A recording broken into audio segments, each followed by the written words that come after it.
Sinodalni očetje so danes dopoldne ob 9. uri z molitvijo začeli prvo generalno skupščino rednega generalnega zasedanja škofovske sinode o družini.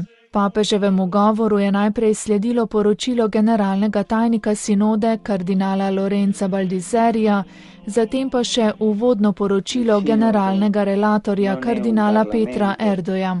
Slednji je najprej spomnil na 3 tako imenovane pastirjeve glagole: videti, sočustvovati in učiti, ki izhajajo iz lika Jezusa Kristusa, dobrega pastirja, in so zato tudi metoda in program dela v času sinode.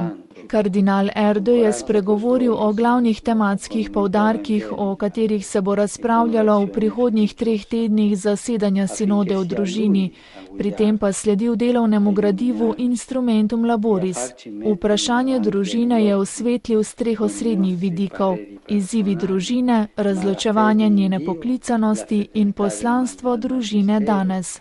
Poleg družbeno-kulturnega konteksta in antropoloških sprememb, ki vplivajo na družino, je izpostavil še institucionalno nestabilnost, individualizem in subjektivizem ter biološke in kulturne vidike. Današnji globalizirani svet odpira nove družbene razsežnosti in povzroča nove posledice, med katerimi je kardinal izpostavil podnebne in okoljske spremembe, družbeno nepravičnost, nasilje in vojne, migracijo, slabe pogoje na področju dela in tako naprej.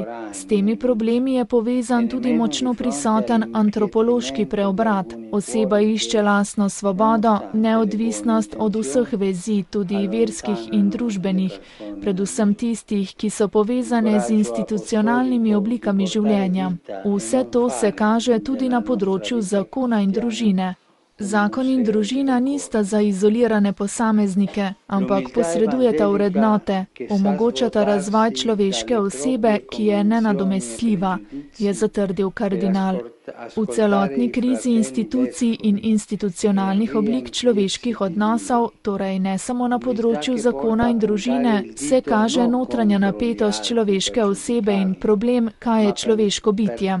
Med drugim je izpostavil, da je potrošniška kultura ločila spolnost od rojevanja, opozoril pa je tudi na izkoriščanje in nasilje, ki se izvaja nad ženskim telesom.